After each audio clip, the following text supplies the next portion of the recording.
François Léger-Boyer, Oui.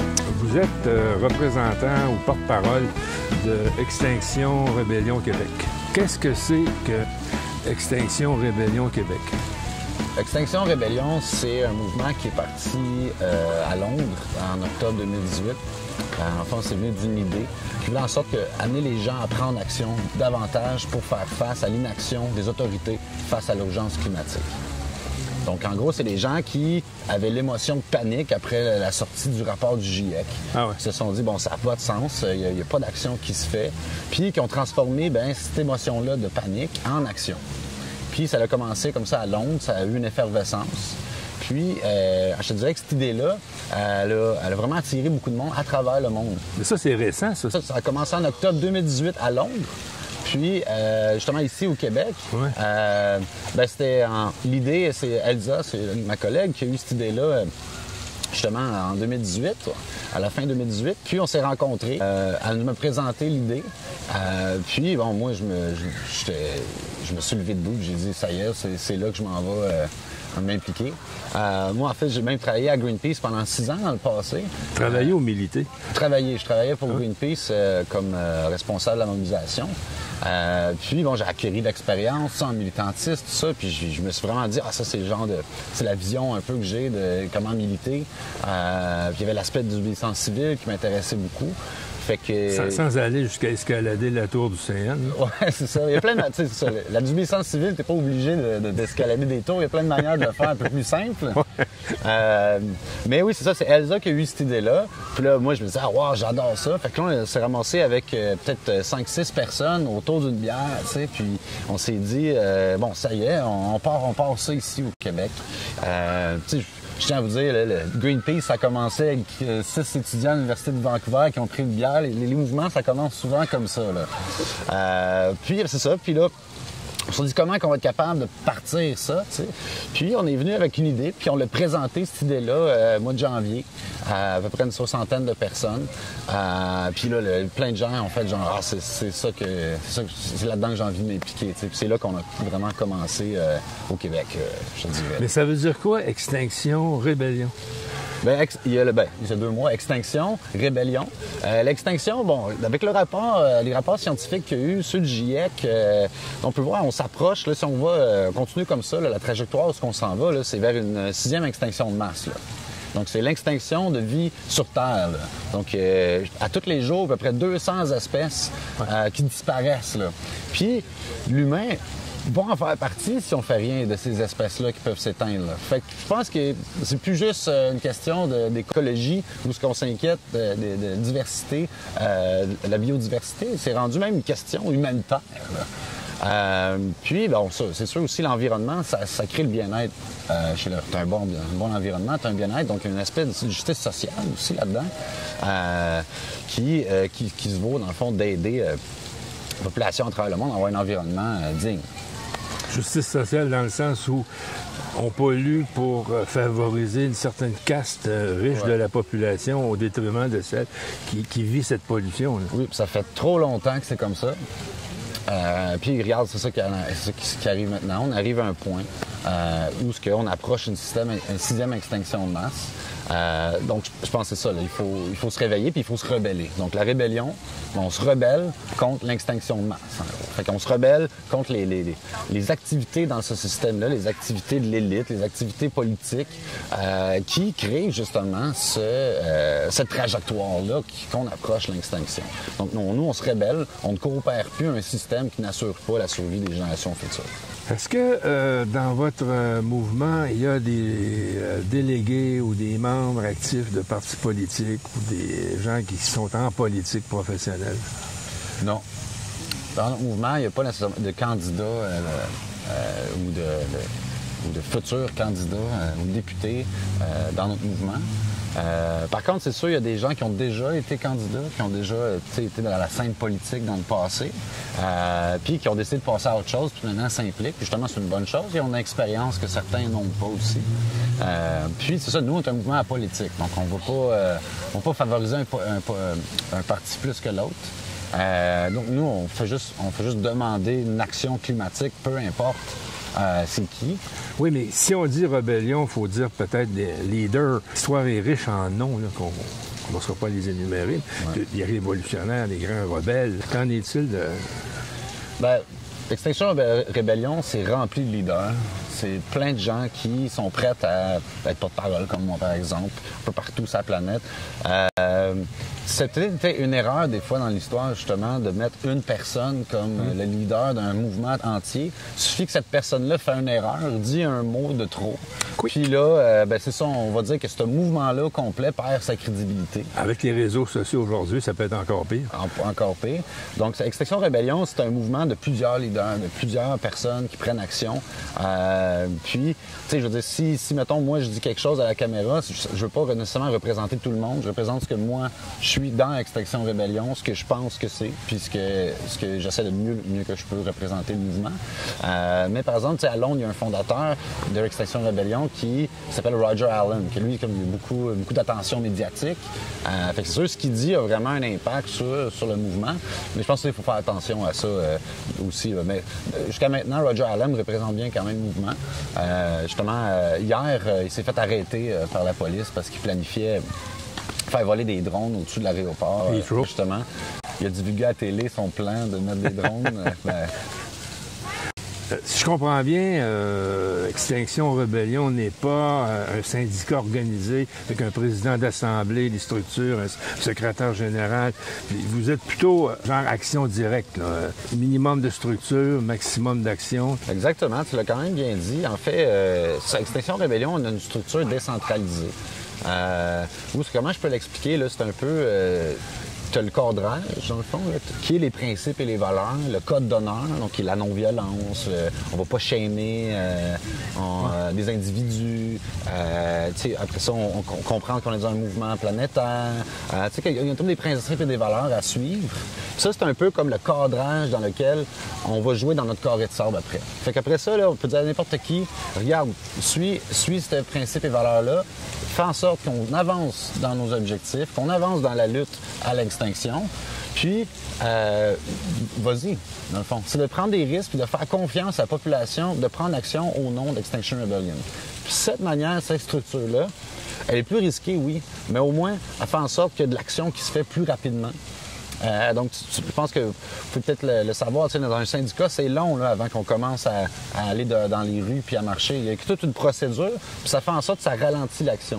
Puis là, on est dans un contexte d'urgence climatique, un contexte où il ne reste pas grand temps. Là. Puis justement, sur le logo, c'est un sablier. C'est ça que ça veut dire. Ça veut dire qu'il ne reste plus grand temps à agir. Donc, cette structure-là, elle est faite en sorte que les gens agissent le plus vite possible.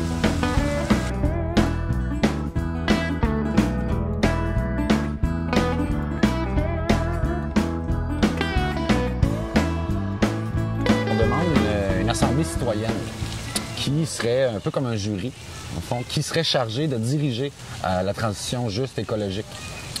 Donc, dans le fond, c'est une assemblée citoyenne qui dirigerait les gouvernements en place pour leur dire, regardez, c'est ça qu'il faut faire, c'est ça qu'il faut aller de l'avant pour pouvoir, justement, faire face à l'urgence climatique. Attendez un peu, est-ce qu'on parle au niveau mondial ou bien au niveau Québec? Une assemblée qui dirigerait les gouvernements au Québec ou... Bien là, nous, ici, c'est au Québec. Donc, nous, on vise qu'au Québec, et même au Canada, il devrait en avoir une, qui s'assure, justement, avec la démocratie délibérative, de pousser pour à faire des actions sur l'urgence climatique qui vont aller plus loin que juste un mandat de 4 ans. Le problème, c'est que les politiciens sont toujours pris dans un mandat de 4 ans. De réélection, pour qu'ils disent des trucs. Puis là, à court terme, puis rien à long terme. C'est une des raisons principales pourquoi il n'y a rien qui se fait au niveau d'actions concrètes pour faire face au changement climatique. Puis avoir une transition. C'est à cause qu'à chaque parti politique, ils se battent pour être réélus après 4 ans. Donc, pour contrer ça, c'est d'avoir une assemblée citoyenne, un peu comme un jury. Les gens se font tirer au hasard. Puis c'est ton devoir de citoyen d'aller défendre le peuple pour défendre le peuple, de représenter le peuple pour avoir une transition qui va justement assurer la survie des générations futures, puis de dire au gouvernement, regardez, on a trouvé une loi qui pourrait aider à la transition, puis le gouvernement serait pas mal pas le choix. Il n'y aurait pas le choix d'adopter ces lois-là. Le gouvernement serait tenu d'obéir à cette assemblée de citoyens. Oui. Ça se fait, ça existe. Même que en France, après les Gilets jaunes, ils en ont fait une. Mais là, par exemple, la différence, c'est que cette assemblée-là ne peut pas obliger le gouvernement à suivre des directives. Donc, malheureusement, ça ne fonctionne pas vraiment. Donc, c'est pour ça qu'il faut absolument que cette assemblée citoyenne-là a une autorité légale pour pouvoir justement arriver avec des propositions fermes et claires que le gouvernement va devoir suivre. Comment allez-vous convaincre les gouvernements pour arriver à ça? En faisant une rébellion, c'était 4 % de la population qui font de la désobéissance civile, un peu ce qui est arrivé avec les changements de constitution, comme qu'on en parle. Donc, les grands changements de société se sont faits de cette manière-là. Donc, c'est comme ça on voit qu'on va être capable d'y arriver. En ce moment, le système politique démocratique en place n'est pas capable de faire face à l'urgence climatique d'une manière qui fonctionne avec tous les lobbies pétroliers, les lobbies qui font des émissions de gaz à effet de serre, les lobbies des compagnies polluantes, qui ont une emprise tellement forte sur le gouvernement en fait, c'est qu'ils se ramassent dans une situation où ils ne peuvent pas. Vous avez qu'à regarder ce qui se passe à Ottawa ou à Washington. C'est flagrant. Là. Exactement. Puis c'est même, on peut le voir, là. Ça se voit très bien. Puis c'est un peu pour contrer ça. L'Assemblée citoyenne, ça l'aide à ça. Ça l'aide à pouvoir, regarde, le gouvernement il va dire, c'est pas moi, c'est l'Assemblée citoyenne qui m'a dit de faire ça. L'autre demande aussi qu'on a, c'est une société carboneutre d'ici 2025. 25? Donc une transformation justement énergétique pour arriver à carboneutre d'ici 2025. C'est majeur, ça. Oui, c'est majeur. On est en 19, ça veut dire dans 5 ans et demi d'ici, là. Oui. Fait que nous, on demande un effort de guerre. Oui, c'est le cas. C'est ça. On demande un effort de guerre équivalent à la Deuxième Guerre mondiale. C'est pas nous qui le demandons, c'est la science qui le demande. C'est le rapport scientifique du GIEC. Si on veut être réaliste avec ce qu'eux demandent, c'est ça qu'il faut faire. Pour avoir une chance assez grande de s'en sortir. Mais c'est pas garanti pour autant. Oui, puis même là, c'est ça, même là, on n'a même pas 100% sûr qu'on va pouvoir arriver à réduire les gaz à effet de serre assez grands pour pas arriver à un point de non-retour. C'est faisable. Si on se rappelle, en 1939, puis 40-41, dans ces années-là, il y a des gouvernements qui sont virés sur un dissous. Là. Exact. Ils ont changé complètement leur structure de production. Aux États-Unis, on a arrêté de faire des voitures, on a arrêté de faire des camions, on s'est mis à faire des véhicules militaires, puis des avions. Puis, ça. Quand ils sont capables pour ça, pour aller se battre, ils devraient être capables pour... La survie de la vie sur Terre, d'éviter une 6e extinction de masse. Je pense que ça vaut la peine de faire un effort de guerre équivalent que la Deuxième Guerre mondiale. Ouais. Donc, c'est ça que la science a dit. La science a dit que si on ne réduit pas d'ici 2025 nos gaz à effet de serre à un niveau carboneutre, surtout les pays développés comme le Canada, les chances après ça elles deviennent de plus en plus petites pour éviter d'arriver à un point de non-retour.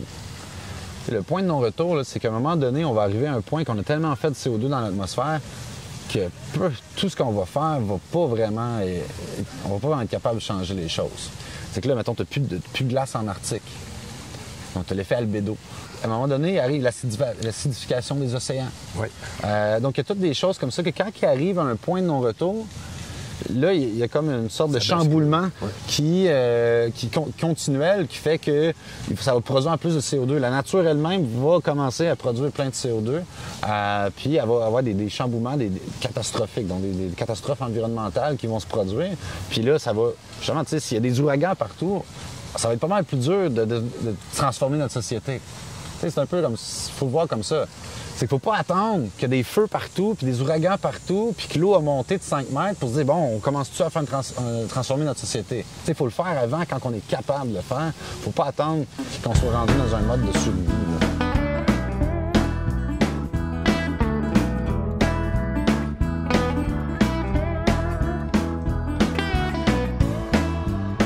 Comment vous débattez? Comment vous décidez? Comment que les décisions se font? Ouais. Comment que les projets vont de l'avant? Ouais. En fait, la manière qu'on fonctionne, je vais dire ici à Montréal, là, dans le fond, parce que tout le monde travaille la planète, les Extinction Rebellion peuvent décider un peu de leur structure en autant que ce soit décentralisé. Nous, ici, comment on fonctionne, c'est qu'on a plusieurs comités. C'est un comité communication, comité tactique, scientifique, tu as un comité juridique avec les avocats. Puis il y a plusieurs comités qui se rencontrent une fois par semaine. Puis c'est les coordonnateurs de chaque comité qui se rencontrent, qui représentent un peu leur comité. Puis tout le monde peut amener un projet. Cette personne-là, elle porte sur ses épaules le projet ou l'action, puis elle fait en sorte que ça avance. Puis après ça, il y a chaque coordonnateur va à leur comité, en discute, puis fait en sorte, s'ils décident oui ou non, on a les ressources pour, on est capable, on a l'énergie, le temps de le faire ou pas. Puis la semaine d'après, ils reviennent, puis ils prennent une décision. Donc normalement, là, une décision pour aller de l'avant avec un projet, là, ça pourrait se faire à peu près en 10 jours. Comme prenons un exemple qu'on se comprenne, là. Vous vous êtes enchaîné au bureau du ministre l'autre jour. Comment ça s'est passé là, dans les étapes? Bien, nous, on donne des formations en désobéissance civile. Oui. Donc, c'est un aspect qui est super important. Il faut que les gens savent en connaissance de cause dans quoi ils s'embarquent. Donc, c'est une formation d'une journée. Donc, c'est assez bien, une bonne qualité de formation. Très bon formateur, Philippe, qui est avec nous autres, qui est Philippe Dumont, qui donne une très bonne qualité de formation. Là. Puis, une fois que les gens, ils sont en connaissance de cause, prennent une décision. OK, moi, finalement, ça me tente pas. C'est peut-être pas pour moi la désobéissance civile. Ou il y en a qui vont de l'avant. Ce qui est pour ça que Serge Mongeau venait de notre formation, puis il a dit, moi, je vais de l'avant. Je vais en faire avec vous, la désobéissance civile. Je suis Serge Mongeau.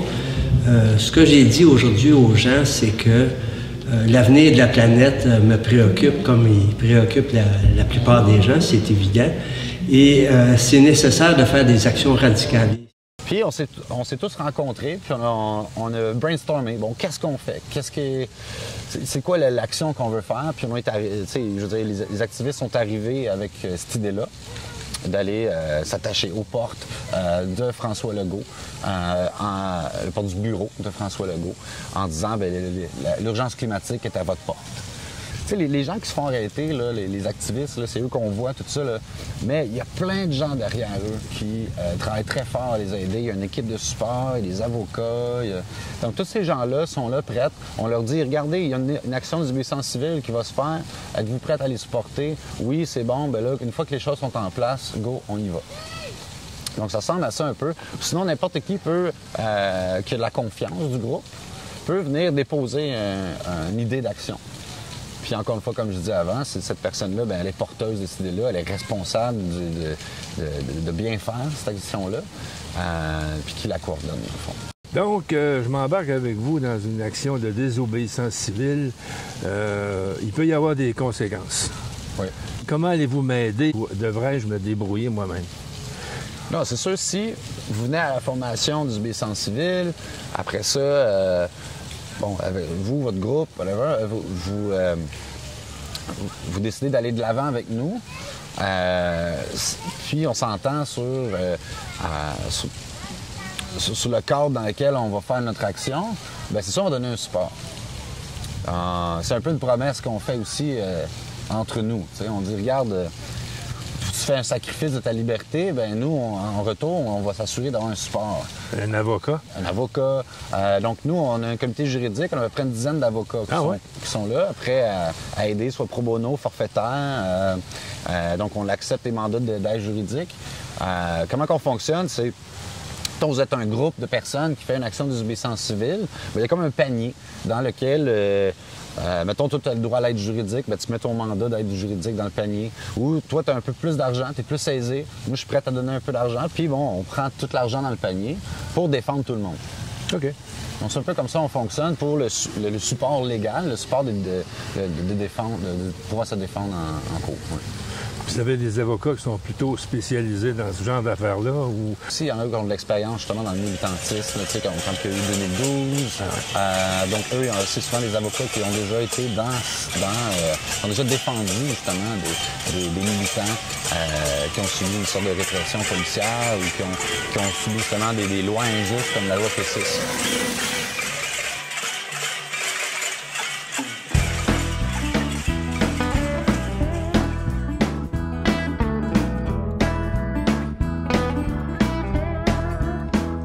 C'est quoi de la désobéissance civile non violente?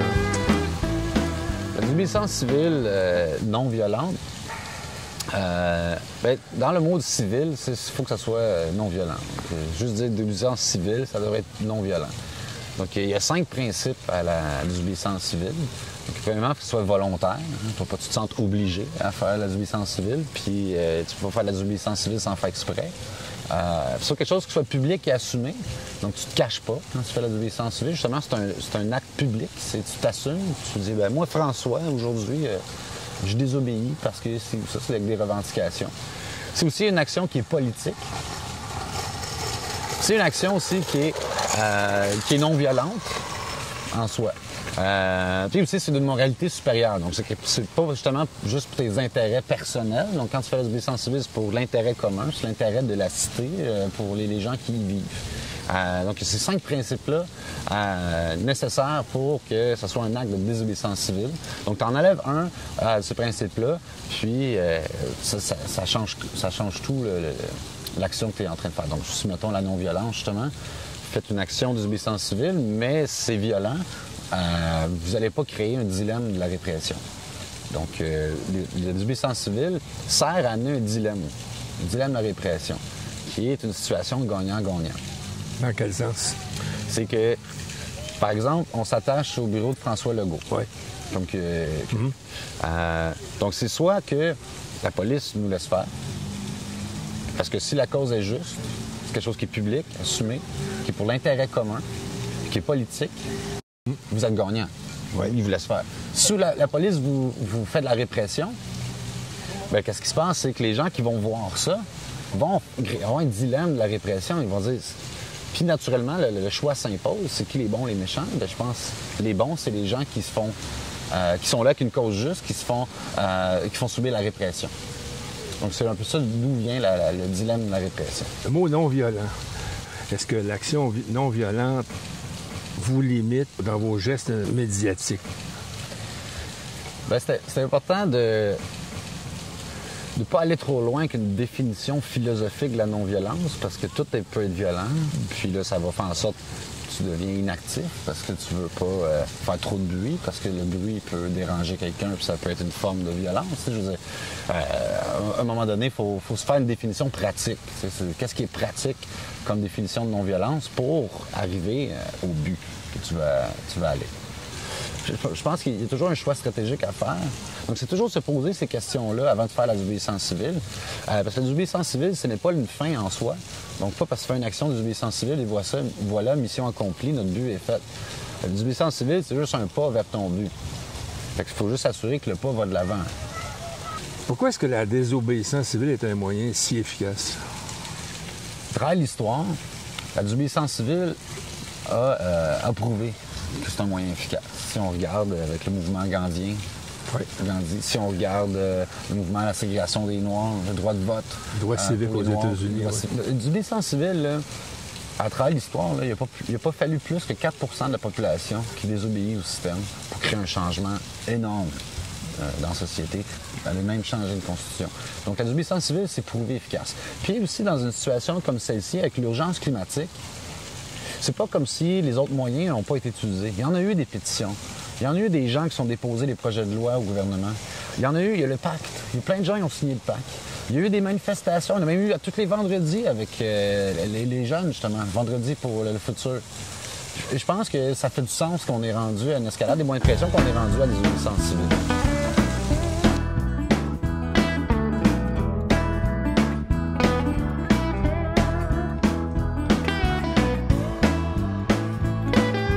Vous n'êtes pas là pour attendre, vous êtes pressé, vous avez raison de l'être et vous avez commis une action importante. À mesure que l'antichambre du bureau du premier ministre est important, vous avez été là, vous êtes enchaîné là, mais ça, c'est au mois d'avril. L'été est passé et là, vous vous apprêtez à faire d'autres choses. Allez-vous établir une fréquence supérieure dans l'action? Quels moyens entendez-vous utiliser là, bientôt pour vraiment médiatiser vos demandes? Bien, Extinction Rébellion, c'est dans ses objectifs, c'est d'avoir un mouvement qui est grandissant, qui grandit en nombre, puis qu'il y a de plus en plus de gens. Donc nous, ce qu'on va arriver, c'est des désobéissances civiles de masse, où tu as une masse importante de gens qui font, bien, moi je coopère plus dans une société qui nous amène vers un gouffre. Donc, après ça, les corps policiers ont beau vouloir arrêter tout le monde, les prisons n'ont pas assez de place pour 4 % de la population québécoise. Ça crée justement le dilemme de la répression que je parlais avant. Oui. Je pense qu'il y a plusieurs personnes qui se disent, en Amérique, qui se disent « c'est pas ça l'Amérique que je veux, moi ». Puis qui s'indignent. Puis qui va en avoir de plus en plus, dans le fond, de sentiments d'indignation, plus que ça va de l'avant. Tu sais, il y a un coût politique à ça, à faire de la répression comme ça, là. Un gouvernement qui commence à réprimander son peuple comme ça, là, ça leur coûte cher, tu sais, un coût politique, un capital politique, là, ça leur coûte cher. À un moment donné, ils auront les poches vides de capital politique. Là. Ils peuvent pas faire ça continuellement, à moins qu'ils deviennent un pays fasciste, mais là, c'est une autre chose. Là. Mais je pense que la population n'a pas envie de revenir à un pays fasciste non plus. Là. Mais pas toute la population, en tout cas. Ouais, On a besoin de quelqu'un pour tenir le cercueil. Y a-t-il des volontaires pour mettre notre futur sur leurs épaules? Y a-t-il des volontaires pour tenir le futur sur leurs épaules?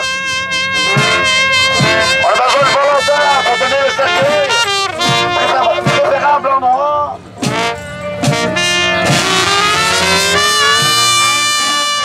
François, qu'est-ce qui se passe ici?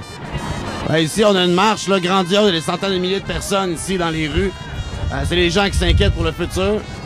Justement, nous ici, à Extinction Rebellion, on a un cercueil, on a une marche funèbre qui représente que s'il n'y a rien qui se fait par les autorités en place, ben, c'est notre futur qui va se ramasser dans le cercueil. Puis on est ici pour montrer justement qu'il y a plein de gens qui veulent un changement, qui sont prêts à un changement. C'est pour ça qu'on est là aussi aujourd'hui. Nous, le message qu'on passe, là, c'est qu'on se rebelle pour la vie. On est là pour se battre pour la vie. C'est une question de vie ou de mort, rien de moins, rien de plus. C'est une question de vie ou de mort. C'est pour ça qu'ici, tous ces jeunes-là, je pense qu'on peut voir, il y a beaucoup de jeunes, mais il y a eu beaucoup aussi des gens de tous âges. Je pense que même les gens plus vieux s'inquiètent des jeunes. Le message, dans le fond, nous, ce qu'on dit, c'est que c'est juste un début. Là, on voit la mobilisation, là, on fait juste marcher, mais ça va. S'il n'y a rien qui se fait, ben, ce sera pas juste des marches qu'on va faire. De toute façon, vous autres, vous arrêtez pas. Nous, on ne s'arrête pas. Il faut que les autorités en place font des changements drastiques maintenant.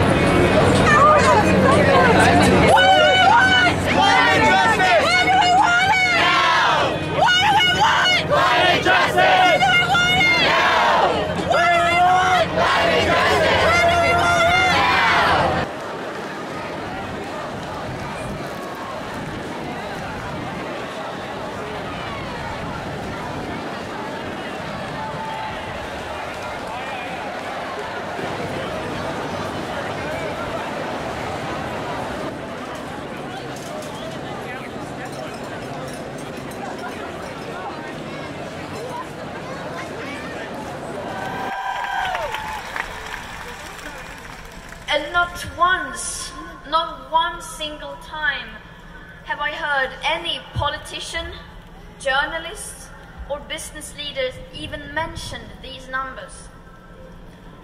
They say, let children be children. We agree. Let us be children. Do your part. Communicate these kinds of numbers instead of leaving that responsibility to us. C'est le deuxième jour de la semaine internationale de la rébellion. On espère que vous avez vu notre belle action de ce matin. Bonjour tout le monde! On est en direct du haut du pont Jean-Cartier. On est 3 grimpeurs, 2 grimpeuses. Malheureusement, on n'a pas réussi à monter assez rapidement, mais on est quand même fiers. Donc on est ici pas pour rien. On est ici à cause qu'il y a une urgence. On est ici parce qu'il y a 500 000 personnes à Montréal, des centaines de milliers de personnes au Québec qui ont marché, des millions de personnes dans le monde qui ont marché le 27 septembre. Ils ne sont pas entendus. Nos pensées sont avec les 3 activistes qui ont fait une action spectaculaire ce matin.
vis-à-vis les gens qui aiment la planète. Je aime la planète. Je aime la planète.